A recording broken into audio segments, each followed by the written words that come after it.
Baik, mari kita lanjutkan materi belajar bersama kita. Dan malam ini terambil dalam Yohanes pasal 5 ayat 1 sampai 9. Semoga kisahnya sekaligus bisa kita tangkap untuk mencari makna yang terkandung di dalamnya. Nah, kisah penyembuhan di kolam Bethesda itu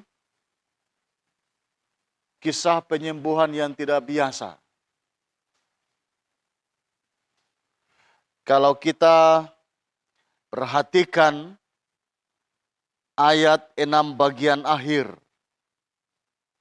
situ ada pertanyaan Yesus, maukah engkau sembuh?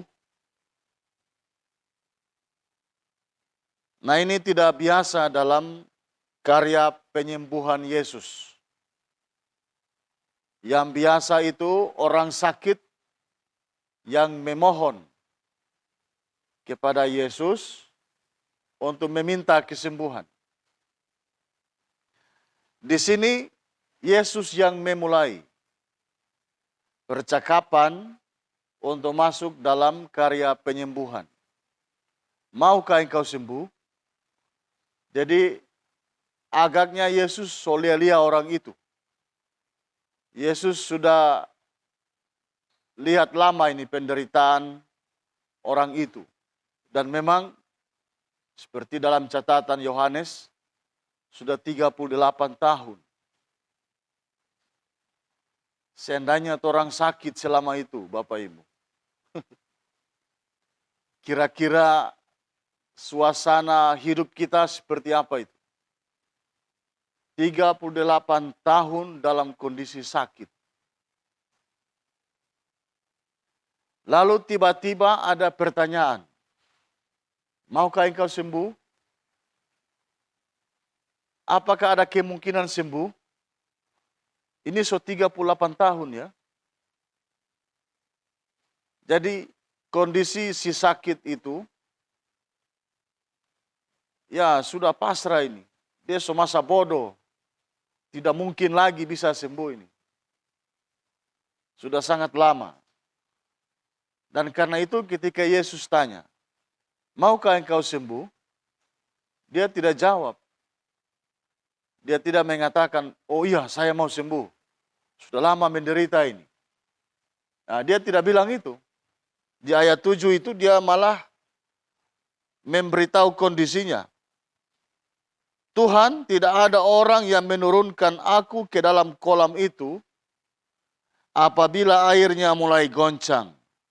Dan sementara aku menuju ke kolam itu, orang lain sudah turun mendahului aku. Ya, ini ungkapan-ungkapan tidak berdaya. Ungkapan-ungkapan putus asa.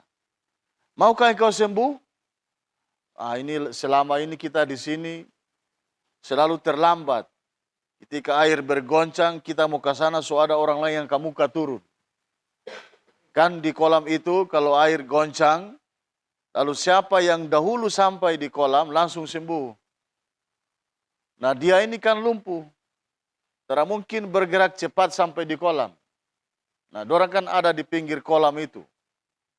Jadi dia so pasrah ini selama ini.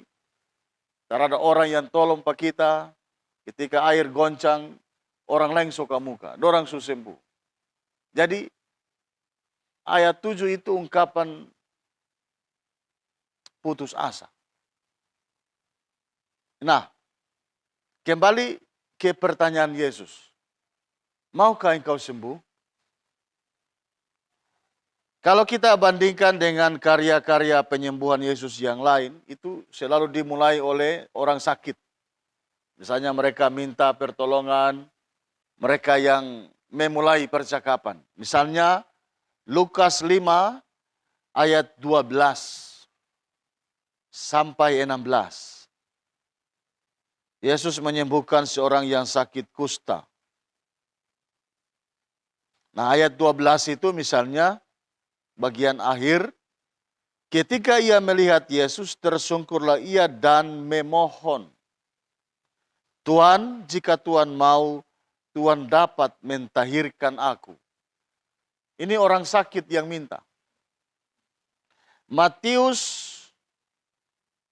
15 ayat 21 sampai 28. Itu perempuan Kanaan yang percaya. Di ayat 22 bagian akhir itu dia berkata, "Kasihanilah aku ya Tuhan anak Daud, karena anakku perempuan kerasukan setan dan sangat menderita." Jadi perempuan Kanaan itu punya anak yang sedang sakit. Ketika melihat Yesus, dia yang memohon. Matius 9 ayat 27 sampai 31. Yesus menyembuhkan mata 2 orang buta. Di ayat 27 itu mereka berkata, "Kasihanilah kami hai anak Daud." Yang terakhir Lukas 4 ayat 38 sampai 41. Yesus menyembuhkan ibu mertua Simon Petrus dan orang-orang lain. Ayat 38, adapun ibu mertua Simon demam keras dan mereka meminta kepada Yesus supaya menolong dia. Ya.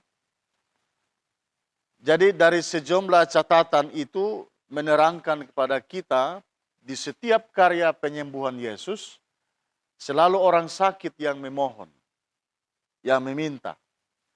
Nah, tetapi dalam penyembuhan di Yohanes pasal 5 itu justru Yesus yang mulai. Si orang lumpuh itu yang di dekat kolam itu tidak mulai. Karena tadi kondisinya sudah pasrah, sudah putus asa, saya tidak mungkin sembuh lagi ini. Saya mungkin tinggal menunggu mati. Nah, karena itu Yesus yang membuka kesadarannya. Mengetok hatinya. Maukah engkau sembuh? Lalu sekali lagi ketika kita melihat jawabannya, memang dia sudah sangat putus asa. Nah, dari gambaran ayat 6 dan 7 itu, kita melihat betapa orang sakit itu sangat tergantung kepada goncangan air di kolam Bethesda. Sangat-sangat tergantung.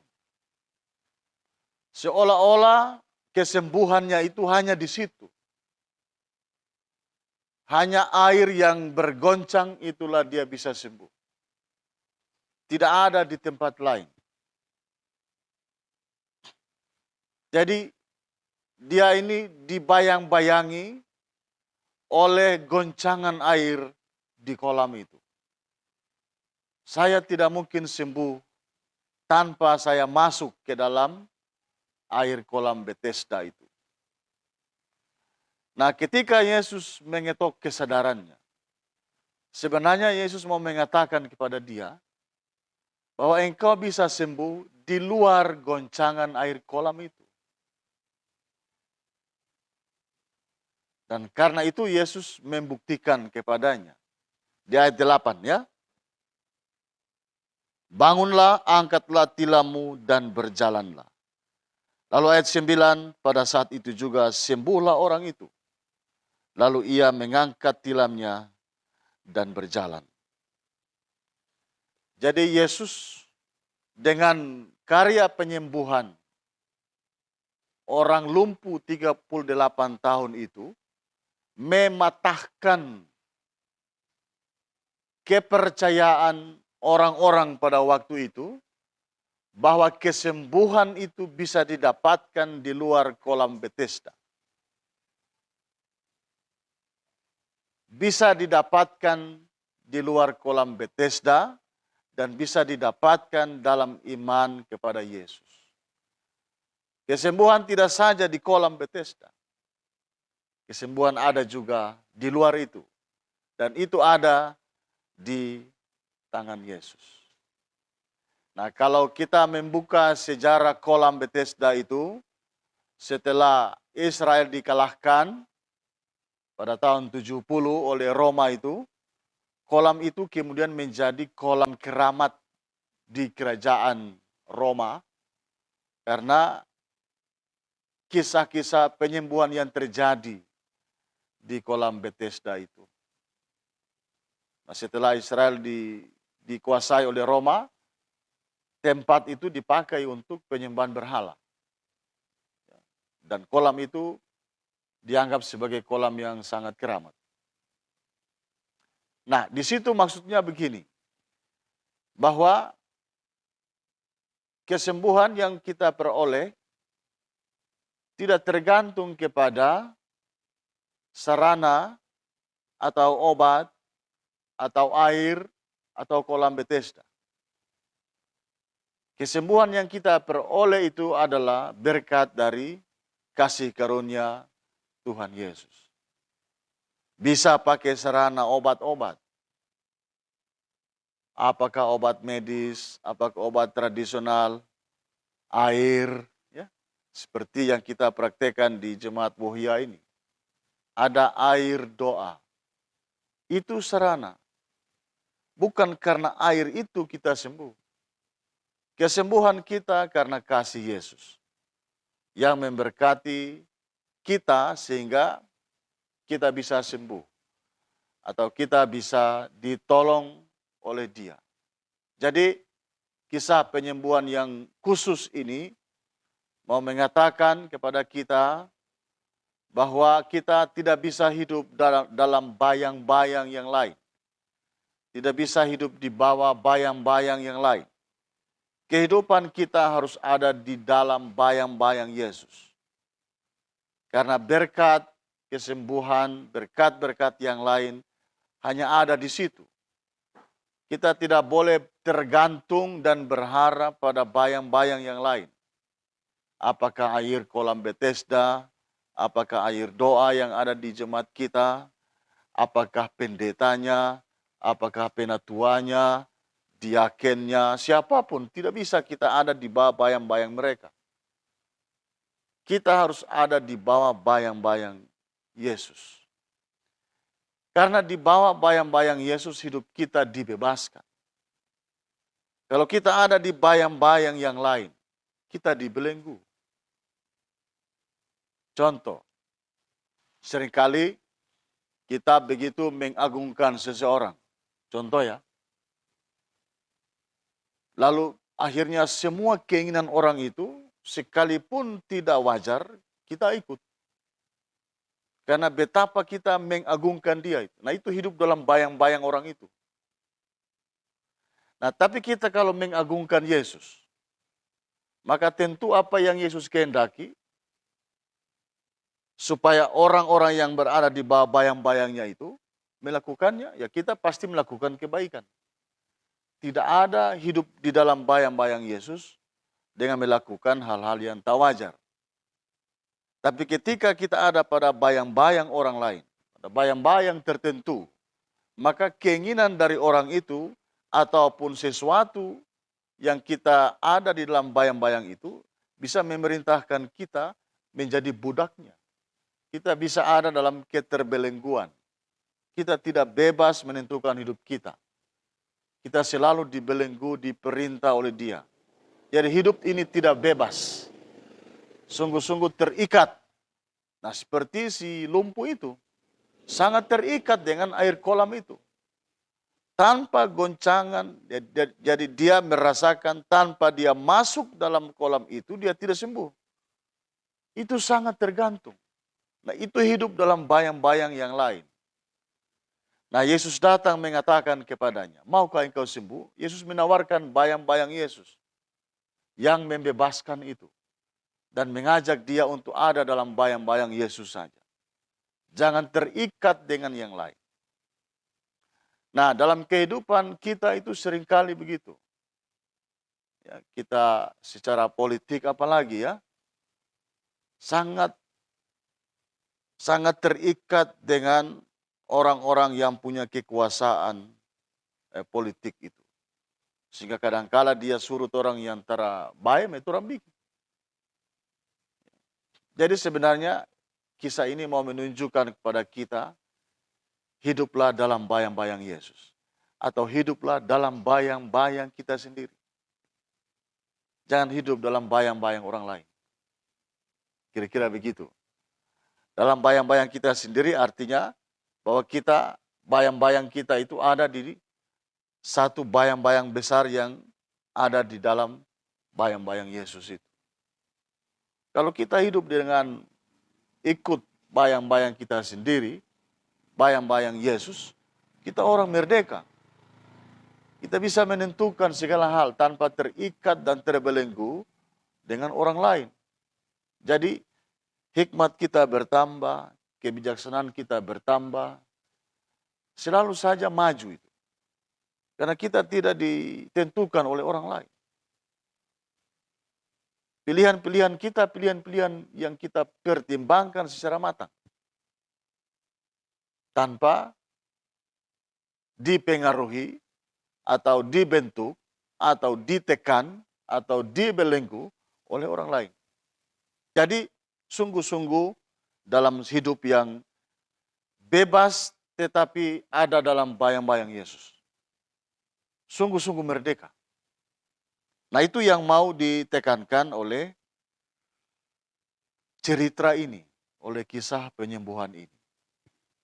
Nah, sebagai pelengkap, saya ingin mengatakan beberapa hal. Misalnya di ayat 1, itu disebut sesudah itu ada hari raya orang Yahudi. Tidak disebutkan hari raya apa.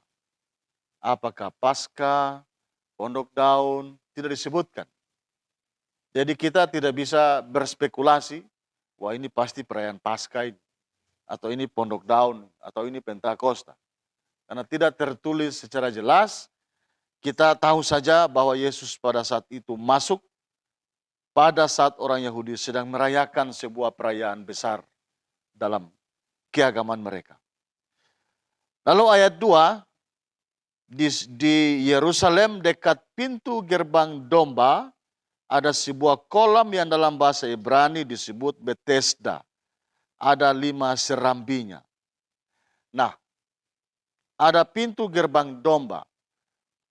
Pintu gerbang domba itu adalah pintu ketika orang mau mempersembahkan domba, mereka menggiring domba ke mezbah itu melalui pintu itu. Jadi pintu gerbang domba itu maksudnya itu. Jadi ketika imam mempersembahkan domba disembelih, digiring melalui pintu itu masuk menuju mezbah dalam bait Allah itu. Lalu kemudian di situ ada kolam. Kolam Bethesda. Bethesda itu artinya adalah ya, Ibu Nel, rumah kemurahan. Ya, jadi itu Bethesda itu rumah kemurahan. Nah itu mungkin diambil dari kejadian-kejadian malaikat yang datang goncangkan air, lalu orang yang masuk pada saat goncangan air menjadi sembuh. Ya, sehingga disebut sebagai Bethesda. Jadi rumah sakit Bethesda itu rumah sakit kemurahan. Tapi bukan kemurahan, mahal juga ya. Rumah sakit kemahalan. Rumah kemahalan bukan rumah kemurahan. Nah, itu beberapa hal yang ditambahkan menjadi pengetahuan kita untuk kita bagikan juga kepada anak-anak kita. Nah, untuk sekolah minggu, nah ini juga remaja ya. Jadi tekankan pada mereka, jangan hidup di bawah bayang-bayang yang lain itu. Jadi tuntun mereka untuk belajar menentukan sikap, merumuskan pemikiran, merumuskan sikap moralnya itu dengan pergumulan-pergumulan pribadi dengan Yesus. Lalu pertentangkan dengan si orang lumpuh itu. Jangan seperti seorang lumpuh itu yang begitu terikat dengan goncangan air kolam itu. Sehingga akhirnya dia sudah putus asa. Jadi dia ini kan dibelenggu oleh air kolam itu kan. Saya harus masuk supaya sembuh. Tanpa itu saya tidak mungkin sembuh. Itu kan dibelenggu itu. Jadi memberikan tekanan kepada mereka, remaja terutama ya, remaja. Rumuskan pendirianmu, sikapmu, apalagi moralmu, pikiranmu, dengan ada di dalam bayang-bayang Tuhan Yesus. Itu sangat penting. Maka kita akan menjadi orang yang sungguh-sungguh bebas, sungguh-sungguh merdeka, dan sungguh-sungguh baik. Hanya ada pada bayang-bayang Yesus, orang ini bisa hidup baik. Jangan ada pada bayang-bayang orang lain. Jadi ajak mereka untuk berpikir secara mandiri. Menentukan langkah hidup mereka itu secara mandiri. Sambil mendengarkan perkataan-perkataan Yesus. Lalu kepada sekolah minggu, ceritakanlah kisah kolam Bethesda itu. Ceritakanlah peristiwa yang selalu terjadi di kolam Bethesda itu. Ada goncangan air oleh malaikat, baru orang sembuh. Tapi ketika Tuhan Yesus datang, Tuhan Yesus mengatakan sesuatu yang berbeda. Orang bisa sembuh di luar kolam itu, yaitu di dalam tangan Yesus. Jangan bergantung kepada yang lain. Itu hanya sarana. Jadi obat itu sarana, makanan itu sarana, air minum, air doa itu sarana. Kesembuhan hanya pada Yesus. Jadi kepada sekolah minggu perlu ditekankan kisah tentang kolam Bethesda yang bisa menyembuhkan orang. Tapi kemudian Tuhan Yesus mengatakan sebenarnya kesembuhan itu hanya ada pada Yesus. Jangan tergantung kepada yang lain. Tergantunglah pada Tuhan Yesus. Nah, karena itu saya memberi judul, saya di inbox itu ya, di grup majelis, jangan hidup di bawah bayang-bayang air kolam. Begitu saja Kak. Kalau ada pertanyaan, mari. Saya hanya bertanya, maksud saya bayang-bayang itu adalah merupakan suatu iman yang memang betul-betul kita harus meyakini bahwa Yesus adalah yang kita imani. Pada saat terjadi goncangan itu, berarti saat itu orang yang lumpuh ini tidak mengimani Yesus, sehingga dia bergantung kepada air itu sendiri. Dia punya maksud bahwa air itu yang akan menyembuhkan dia. Seperti itu ya kira-kira. Nah, tapi di sini teks yang sebenarnya yang kita pelajari malam hari ini, sebenarnya iman ya, iman. Ya betul-betul kita harus beriman kepada Yesus bahwa segala sesuatu yang dialami oleh orang lumpuh itu, bahkan dalam pelayanan, contoh dalam pelayanan, bahwa kita harus punya iman sepenuhnya hanya kepada Yesus. Kira-kira seperti itu, Pak. Dan saya mohon lebih jelas lagi Bapak Pendeta untuk menerangkan ini supaya kita lebih mengerti. Terima kasih, Pak. Mungkin sini bagi pribadi saya tidak merasa puas. Di sini dikatakan karena tadi Pak bilang dia lihat itu orang sakit itu lihat goncangan air itu atau di kolam itu. Tapi orang sakit ini maksudnya dia lewat kesembuhan itu dia percaya ini dia apa, eh, maksudnya masuk ke kolam supaya dia sembuh. Tapi, kalau bagi saya Tuhan kan so tahu persis bahwa dia ini datang untuk dia harus sembuh. Tapi bagaimana di sini pertanyaan, Tuhan bilang, "Apa kamu mau sembuh?" Itu bagaimana kok masih tanya, sedangkan Tuhan lebih mengetahui sebelum kita orang sering kita berdoa bilang, sebelum kita orang menyampaikan sesuatu Tuhan lebih mengetahui.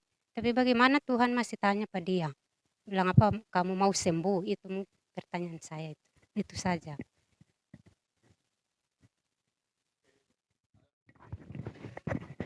Iya, baik. Kalau tadi pembacaan kita cuma sampai di ayat 9, tetapi ketika saya membaca selanjutnya, di situ ketika orang sakit itu sembuh dan orang-orang Yahudi itu tahu bahwa orang itu yang sakit sudah lama dan dia sudah sembuh. Ketika ada percakapan dengan orang-orang Yahudi, dia bilang dia tak ingat orang itu. Tapi ketika berada di Bait Allah, dia bertemu dengan Yesus dan dia tahu bahwa itu Yesus yang menyembuhkan dia. Dan ketika orang sakit itu bertemu dengan Yesus di Bait Allah, Tuhan bilang, "Engkau telah sembuh, jangan berbuat dosa lagi, supaya padamu jangan terjadi yang lebih buruk." Jadi kesimpulan saya, yang saya mau tanyakan, apakah yang sakit itu sudah 38 tahun itu, selain sakit yang ia derita fisiknya, apakah ada sakit yang lain sehingga Tuhan Yesus bisa mengatakan yang itu? Mungkin itu saja pertanyaan saya.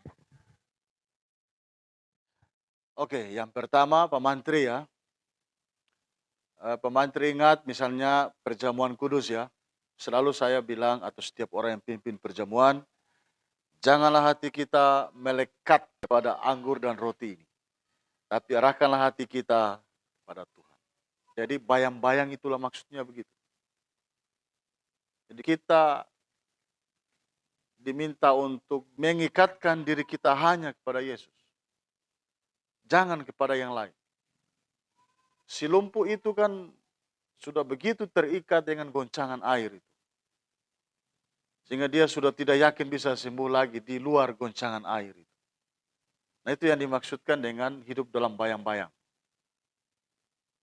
Jadi orang menyerahkan diri sepenuh kepada yang kita anggap sebagai yang kita harapkan itu. Itu hidup dalam bayang-bayang itu. Nah yang kita orang harapkan itu hanya Yesus. Nah kisah ini mau mengatakan itu. Jangan kepada yang lain. Yang lain itu hanya sarana. Seperti air doa di jemaat kita ini. Itu sarana yang Tuhan pakai, bukan kepada air itu.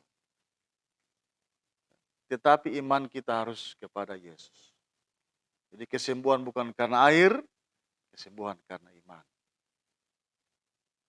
Nah, Ibu Sin, ini adalah gaya bercerita ya. Seperti orang cerita tentang sesuatu, Yohanes cerita tentang peristiwa itu. Nah, mengapa Yesus tanya? Ini untuk membuka kesadaran dia. Dia ini sudah mau sembuh. Karena dia tidak mungkin lagi masuk ke goncangan itu. Apalagi lumpuh kan. Baru bernapas saja orang lain sudah sampai ke muka itu. Saya tidak mungkin lagi sembuh. Yesus membuka kesadaran. Maukah engkau sembuh? Jadi tegur pada dia. Ngana boleh sembuh. Jangan berpikir tara sembuh itu. Maka Yesus, jadi bukan Yesus tidak tahu. Yesus mau mengetuk dia. Mengetuk kesadarannya. Bahwa engkau ini bisa sembuh. Maka Yesus tanya, maukah engkau sembuh? Dan jawabannya itu menunjukkan dia sudah mau sembuh. Ya Tuhan, ini baru bagara kita mau bagaimana, orang lain suka muka. Bagaimana kita bisa sembuh? Sudah mungkin ini. Nah, jadi itu yang terjadi dalam cerita itu. Bukan Tuhan tidak tahu. Yesus pasti tahu. Dibilang ayat berapa itu kan dia tahu ya. Ayat 6 itu ya. Ketika Yesus melihat orang itu berbaring di situ, dan karena ia tahu, ya, Yesus tahu keadaan orang itu, bahwa ia telah lama dalam keadaan itu. Berkatalah ia kepadanya. Termasuk Yesus tahu kekecewaan dia, putus asanya dia itu. Nggak mau sembuh kata terada. Karena Yesus tahu dia sudah mau sembuh. Kira-kira begitu ya. Tekanan ceritanya maksudnya begitu. Bisa Ibu sini ya. Lalu Ibu Nel, adakah yang lain ya, dosa yang lain? Nah ini di ayat 14 itu ya. Kemudian Yesus bertemu dengan dia dalam bait Allah lalu berkata kepadanya, engkau telah sembuh, jangan berbuat dosa lagi supaya padamu jangan terjadi yang lebih buruk. Kalau saya mengerti begini, yang lalu kan dia terikat sungguh-sungguh kepada kolam itu. Seandainya setelah dia sembuh ini, tidak mau kepada Yesus mengabdi dan terikat, akan lebih buruk. Jadi kalau dia masih mencari lagi hal yang lain untuk dia sembah, dia percaya, dia yakini, itu lebih buruk kondisinya dari 38 tahun itu. Kira-kira begitu. Jadi mungkin saja itu maksudnya dosa juga itu. Ya. Jadi sekarang sudah sembuh, harus engkau tahu bahwa kesembuhan tidak terikat pada kolam itu. Tapi setelah sembuh, kau cari lagi terikat kepada yang lain, itu lebih buruk keadaannya. Jangan lagi percaya kepada pohon, pada batu, kira-kira begitu ya. Pada air, pada gunung. Itu akan lebih buruk dari yang 38 tahun lalu itu. Maka tetaplah percaya padaku, kira-kira begitu. Dan saya ingin tambahkan juga di ayat 14 itu, dan ayat 6 itu juga menunjukkan kepada kita Yesus berjalan sendiri. Ya. Kalau dalam karya-karya penyembuhan yang lain, murid-murid bersamanya. Tetapi ayat 6 dan ayat 14 itu menunjukkan kepada kita Yesus sedang berjalan sendiri tanpa ditemani murid-muridnya. Ya. Ayat 6 misalnya.